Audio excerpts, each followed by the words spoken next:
Hey, I'm Jonathan, and I live in London, England. Hey, I'm Jeff, and I live in Perth, Australia. Together, we are Echo and Sidetrack. We produce music that sounds like this. And this. And even this. This podcast is about music, creativity, and everything in between the giant space that separates us. Welcome to A Band Apart with Echo and Sidetrack. This week's episode of A Band Apart with Echo and Sidetrack is brought to you by Short Order Burger Co. There's one shop in the city and one shop in Fremantle. Use the code word REUNITED for 10% off your order in stores only. I used to work at Short Order in Hay Street, and I enjoyed my time there, lots of laughter, but most of all, we made fucking good food. Luckily, that didn't change when I left. They continued to make fantastic food. So, yeah, go down, enjoy a burger, say hi to the guys, give them our love, give them your love, and use the code word REUNITED for 10% off, in-store only. Tell them Echo and Sidetrack sent you. Give them a wave, give them a finger point, or a thumbs up. Everyone that works at Hay Street loves a big old thumbs up from a straight arm. Our Reunited show is coming up very quickly. It's on May the 22nd at the Court. There are tickets still available. This is the first show Jonathan and I are playing together in Perth in like 18 months, and we're really excited. We finished a lot of new music and we've got some special stuff for you. So grab a ticket and come down and check it out. For a little cheeky discount, use code Echo Sidetrack, all caps, at the checkout, and you'll save yourself a little bit of money. Special love for the podcast listeners. Welcome back to A Band Apart with Echo and Sidetrack. You're talking to Jonathan Sidetrack and Jeff Echo. I never call myself Jeff Echo. Neither do I, and I never will. I think that's a silly... No, it's not silly, but it's... And we're not really either. We've never produced a song separately, and we've rarely DJ'd separately as anything else. I mean, only back in the first few months of our DJing. So we're just Echo and Sidetrack, like, you know, the Beatles. And that's why... I don't know. Did you just compare us to the Beatles? No, I was trying to think of a band that's named something. Like Kings of Leon. Yeah, they're all kings. They're all kings, but they're the Leon's not a real place. That's the issue with that. Yeah. Well, it is. It's the same as the Queens of the Stone Age. Yeah. They're from the Stone Age, but then they weren't knighted or actual made royalty. Exactly. Except Josh Homme. Who is a king? But in the time travel, the switch to the Queens. To the Queens. Anyway, read the Wikipedia article. Yeah, we have never been... Like, that's why we say to people when they say, which one of you is Echo, which one of you is Sidetrack? I say we're all Echo and Sidetrack. Always say, we are all Echo and Sidetrack. And then I go to grab people around me for a group hug. Exactly. I think that's a perfect answer. Yeah. I wonder why people want to know. Because I remember wanting to know about, like, which one was Chase and Status, or Chase or Status, or Matrix or Future Bound, or Camo and Crooked. Yeah. Like, but it really doesn't matter. But I think it's just like the potential to have just a bit more tidbit knowledge of an artist you like. You're like, I know this. And also so people can know, they're like, oh, it's not just one of the guys from Echo and Sidetrack. It's like Echo or Sidetrack. Or I don't know. I'm not sure. But yeah, if you want to call us Echo or Sidetrack, you're welcome to do so. As long as you don't do it when you're emceeing. If for some reason you're emceeing for us. That really fucks me off when someone's like, if you're playing by yourself and it's like, give it up for Echo. It's like that episode, the scene in That Thing You Do. And the Oneaters. Yeah, these guys like, give it up for the Oneaters. It's like, the Wonders. The Wonders. Just we're always Echo and Sidetrack. Even if only one of us was there, it's like, well, I'm in the room with Echo and Sidetrack. I'm here with Echo and Sidetrack. Yeah. Echo and Sidetrack has just won a car. Yeah. Yeah. I love that idea, winning a car. Yeah. I wanted to ask you, Jeff, because I've spent the day trying to write a piece of music, and you were in the studio on Sunday writing pieces of music. Mm-hmm. What makes a good drum and bass song? Kind of know what makes a good song, maybe a pop song. What makes a good pop song? No, but what makes a good drum and bass song? Yeah, and I just said you said. Oh, you were just asking me what makes a good pop song. Because you said I kind of know. So. I think it's a catchy melody. It's a surprise, like a little surprise. Oh my gosh! At There's a snake in the studio. At some point in the song, whether that's like a little key change or whether an interesting chord or maybe an interesting instrument is being used. An Urdu. An Urdu. What's that? A Chinese guitar? No, I think that's a gamelan. An Urdu, I think, is the boom, boom, boom, boom. Yeah, Paul Simon. No, that's a different instrument. I can't remember what that one's called. The one that sounds like someone's continuously hitting a monkey. That's actually a stringed instrument, but the Urdu thing, I think, is like a big pot. Okay, traditional, like a bongo drum thing. It is a piece of percussion, but I don't think it's a I don't think it's a drum. Okay. But anyway, an interesting element that's different. And then, moments of exciting melody. And like a pop song the good thing about pop is that it doesn't necessarily, it's not 100% based on sonics.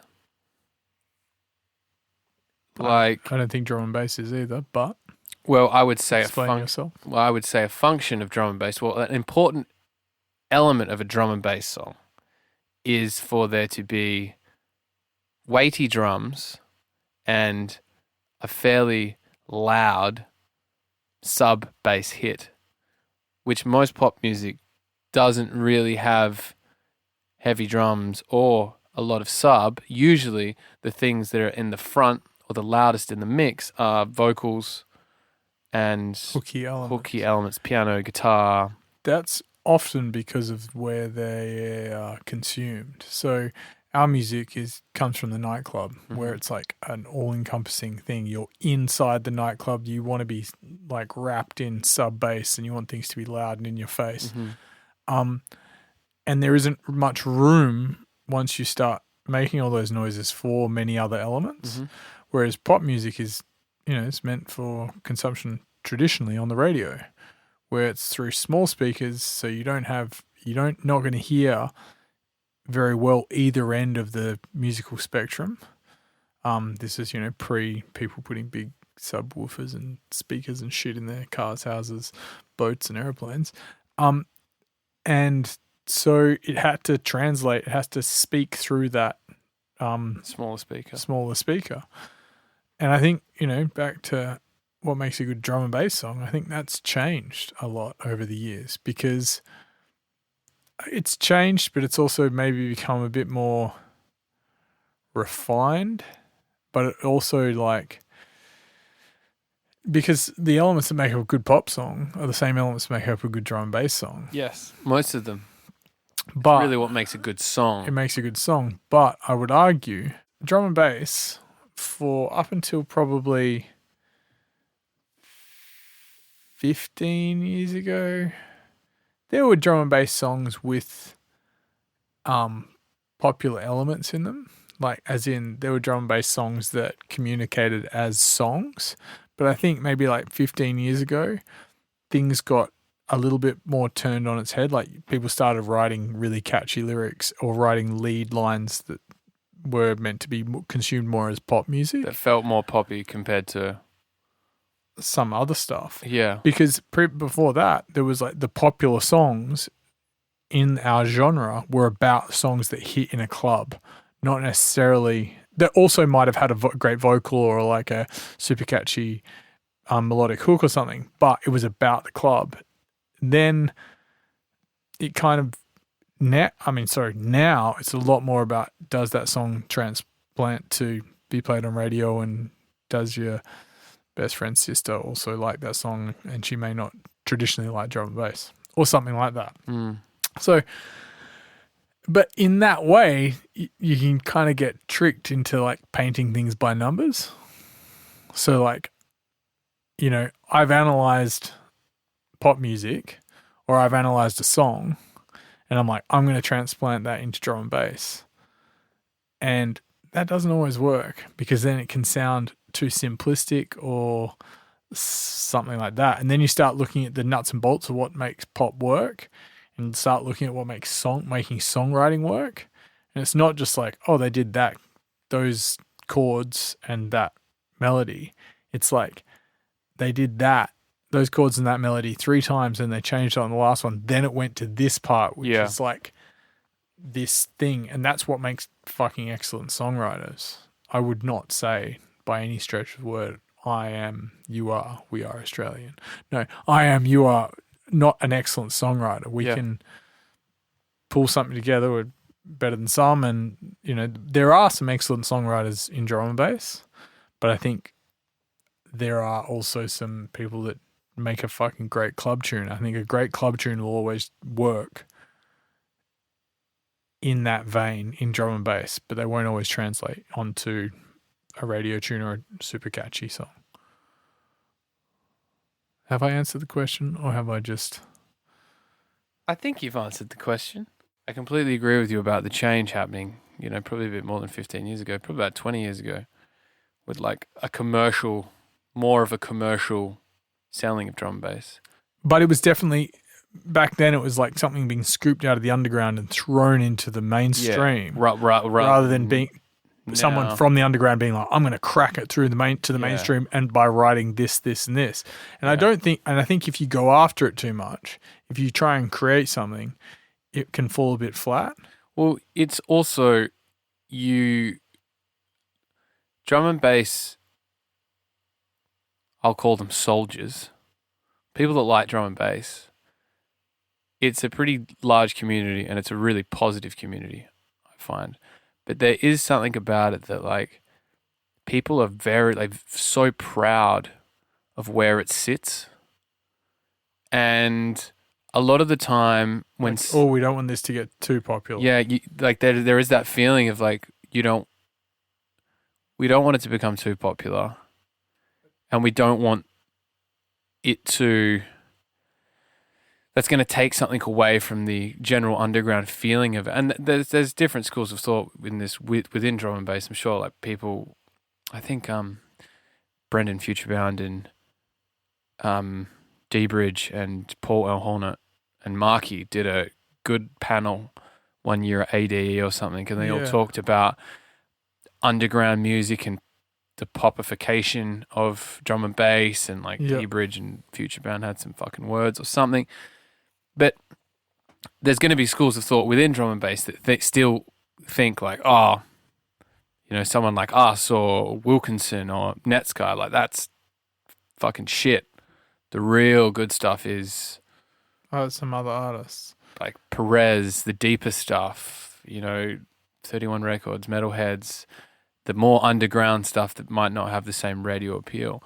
And that can also be down to taste. That is also down to taste. But I do think that something I like about drum and bass that's pretty much universal within drum and bass, I think, is the speed of it. The energy of it. Between 170 and 180 BPM. Yeah. Yeah. It's like, even if you play like a liquid tune, or if you play like a deeper techie tune, or you play a stadium drum and bass song or a jump up song, someone that likes drum and bass will always bop their head to it. They might not listen to it again. They might not go to the concert of the person whose song it is, but they'll always bop their head to it. You're always kind of moving. It's always got the groove. There's like a uniting feeling of drum and bass. And I think that's part of why the community is pretty solid worldwide.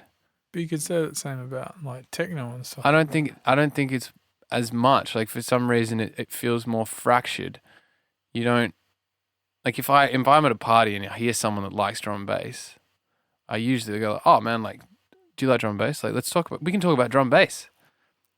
Or like, you've got some kind of something in common with that person. Maybe it's just because the drum and bass scene isn't as large as the techno scene, but there's something, I don't know, special about it. And that's how scenes like the scene we have in Perth or like the scene they have in Bristol or Manchester or Holland, Amsterdam. Like these little places are so like friendly and it's so social and I might be wrong. Techno probably does have those scenes as well, but I just don't feel it as much. You also don't know them. And I also don't really know them. I've been to techno parties, but not enough to know people. Mm. But yeah, I kind of digressed there. I didn't really talk about what makes a good drum and bass song. It's also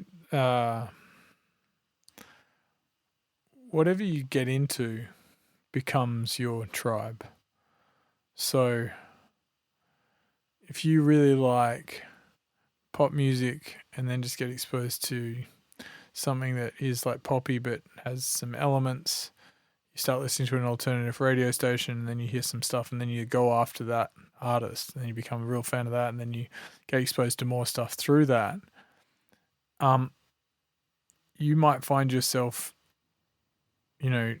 loving something that's quite niche, but also loving something that's quite mainstream. Mm. So, and you'll just end up being a music fan. I think when people get too genre centric on stuff and they try and argue puritist stuff, it gets a bit boring. Like, who cares who's the most into this genre? Well, I think to some people, it's how you identify yourself. That's exactly right. I mean, that's anything. That's fashion, music, and yeah, everything is religion. Because there are some, there are things that it's almost like a good way to highlight when you're not being true to yourself and you're taking your identity from something you do. It's like if someone criticizes drum and bass, it doesn't hurt me just because I'm a drum and bass producer. Mm. But, there's other people that are like, fuck drum and bass. And they go crazy or they like, I can't be friends with you. Or it's like... I think those people might be idiots before they're drum and bass fans. So. It's an insult to who they are as a person because you don't like the thing that they're into. Yeah, some people are just a whirlwind of internet memes and stereotypes, though. Like they don't have a personality. They're just like they take their personality from things they like. Yeah. I came across a good Facebook status. I did like a memory popped up. Maybe about a year ago, I said, knowing a movie quote isn't a personality trait. Yeah, I think I saw that one. It's true though. It's like people that just repeat, like their humor is repeating things from like Family Guy. Yeah. And they're like, I'm funny because I know enough about this one thing that I can just always make it relevant. And some people will be like, that guy's kind of funny. And you're like, is he? Or does he just, or she, just always make these similar references, which is just recycling someone else's references. Do you think there's anything about like a part of your personality that is recycled? Yeah, everything comes from somewhere. Yeah, but like anything noticeable. Like obviously we're largely influenced by a lot of different things. I'm influenced by influencers. But mostly them on Instagram. What's like the shallowest part of your personality? Reveal your secrets to us. I'm not completely sure. One thing I do think about when you ask that question though is being maybe it was about 15 years ago, thinking that I was doing something that was very true to me. Like I was at university studying graphic design. I was buying records and I was saving up for turntables.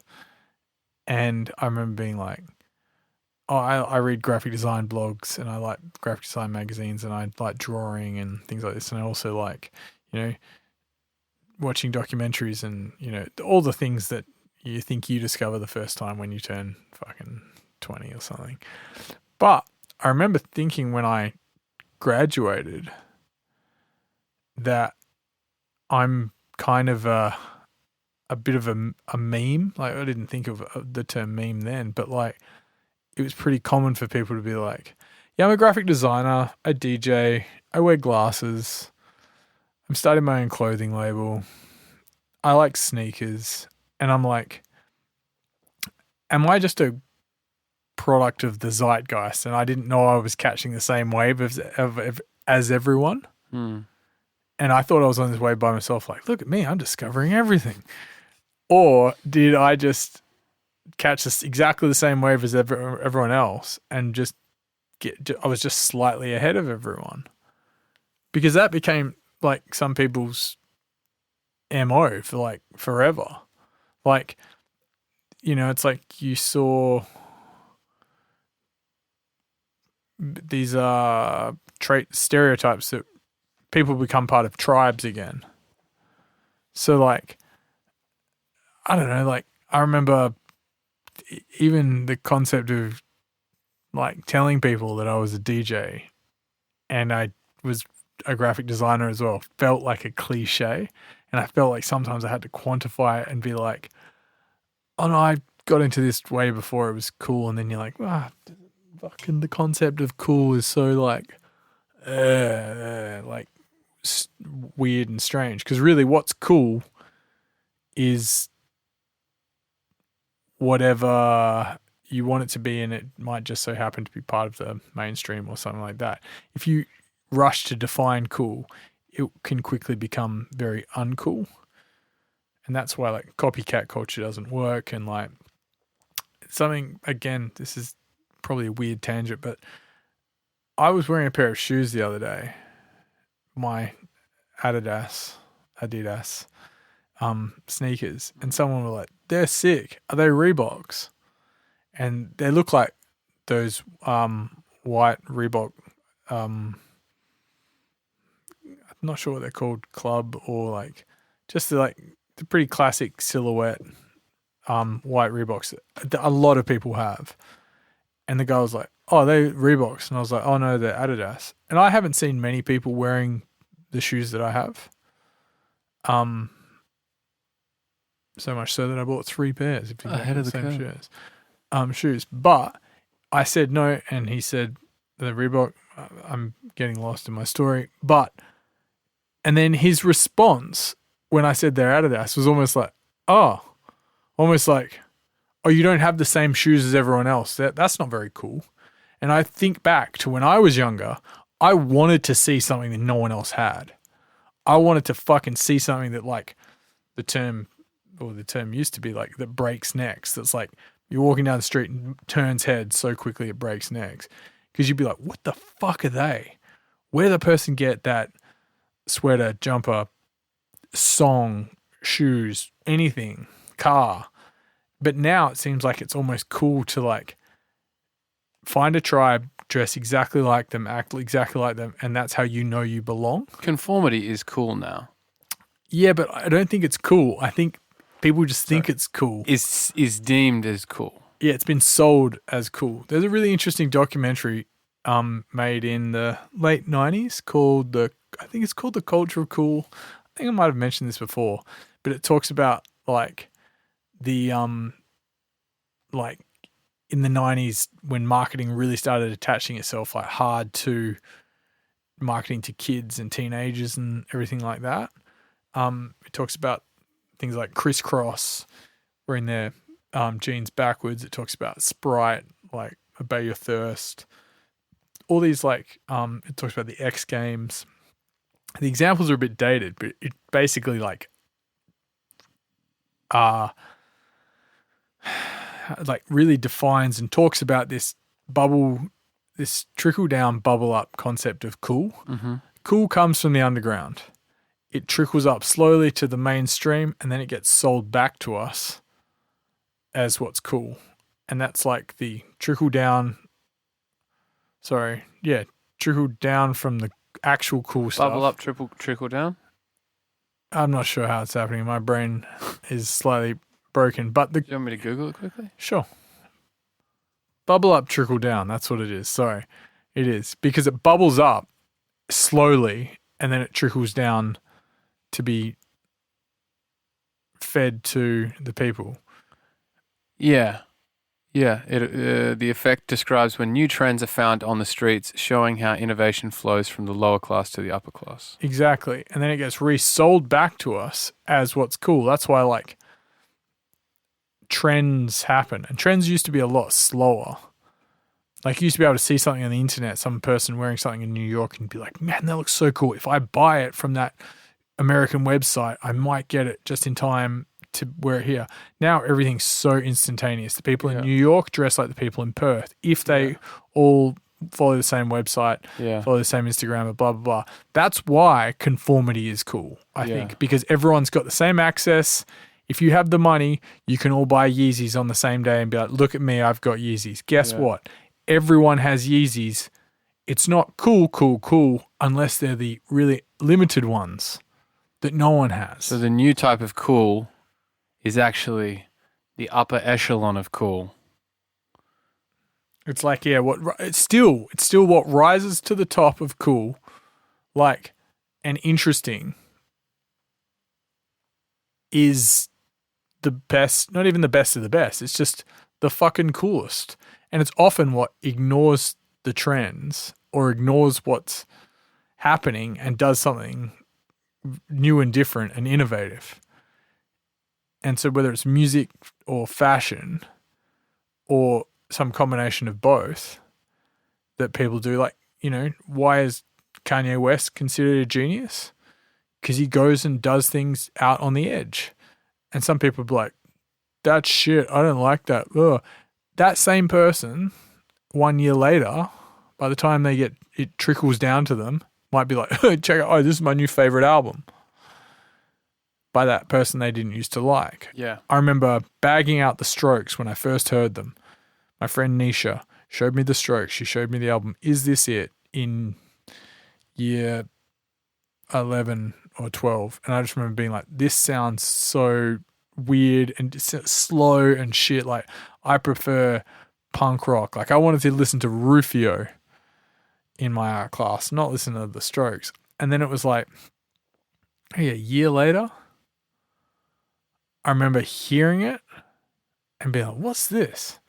And then getting the CD myself and just being like, I get it now. This is sick. And she's like, yeah, they're huge. Like, or maybe it was even longer than a year later. But it's like, sometimes that's the best thing about real cool in quotations. Sometimes that's the thing about real cool is that you don't like it at first. Because if everybody likes it, nobody loves it, and no one fucking cares. You have to have contrast. I agree. You have to have contrast and things that divide people to some extent. You know, you want people to hate or love your work. Polarity, yeah. Yeah, you want polarity rather than everything being kind of lukewarm. But do you think you changed in the year? Your taste change? Or do you think you were just susceptible to it being sold back to you? I'm sure Niche liked the Strokes before it was cool. And then Niche has always been very on the money with like music yeah, trends. Fuck yeah, she has. So do you think you just weren't? I wasn't cool. I thought I was. Guess what? I was cool, or I thought I was cool, in my little subgenre of punk. When like someone would burn me a CD and be like, "I bet you've never heard of these guys."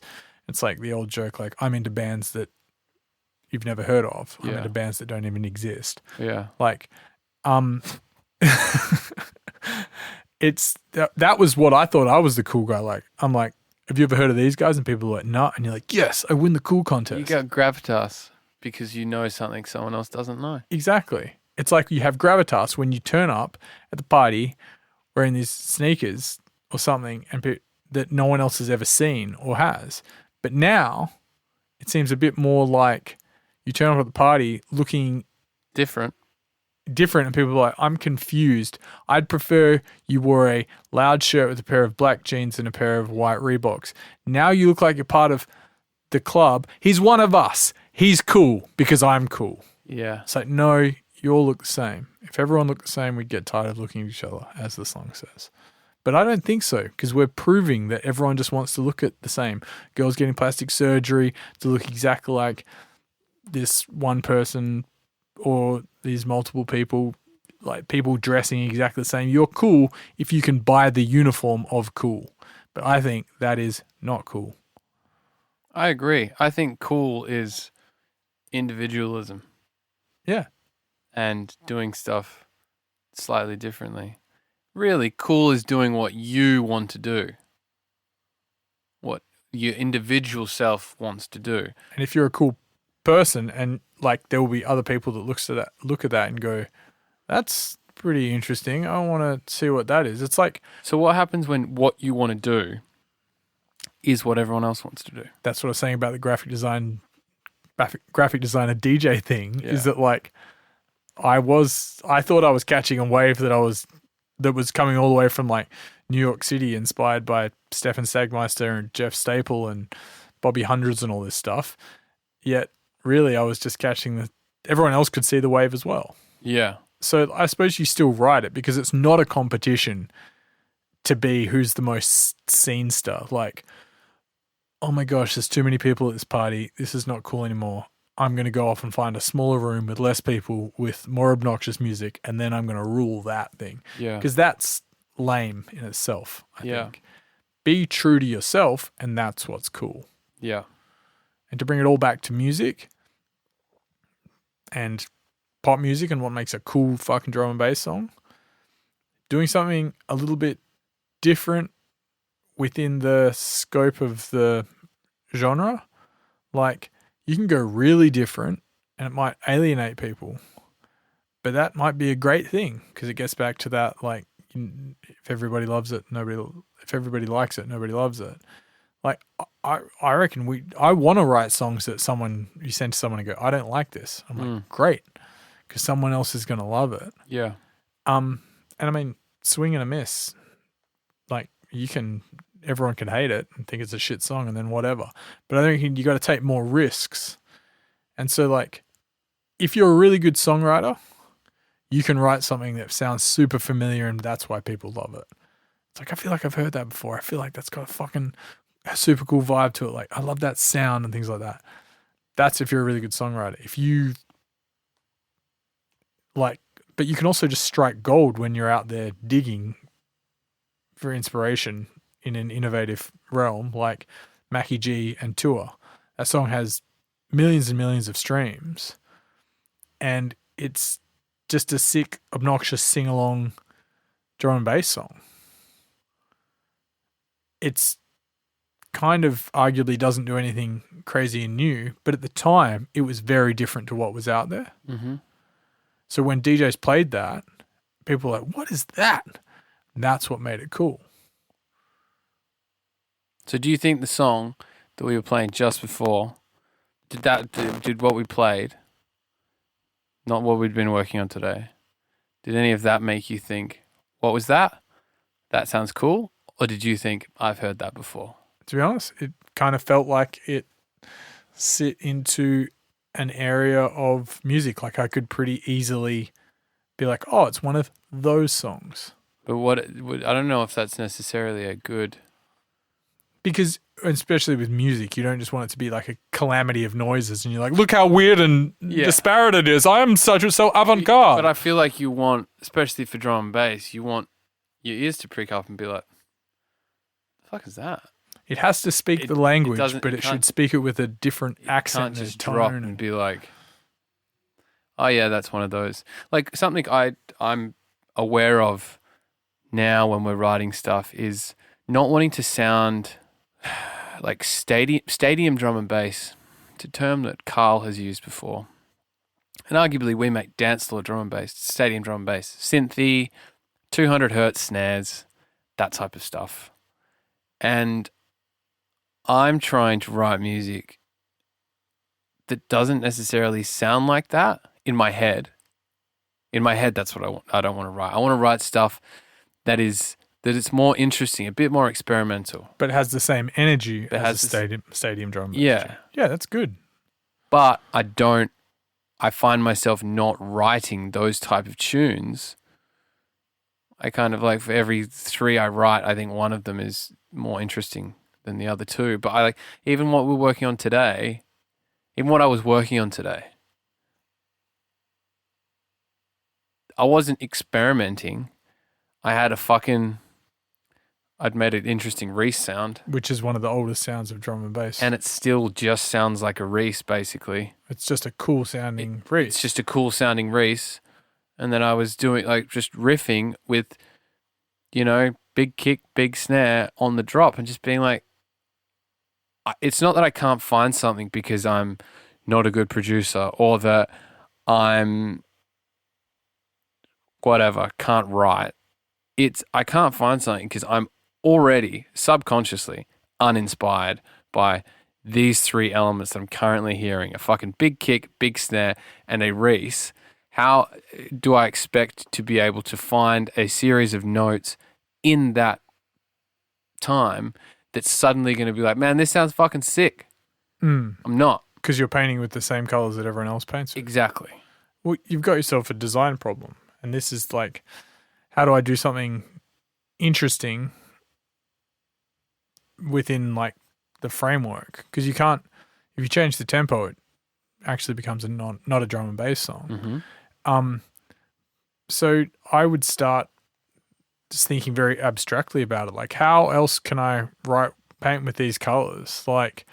And combine things in weird ways.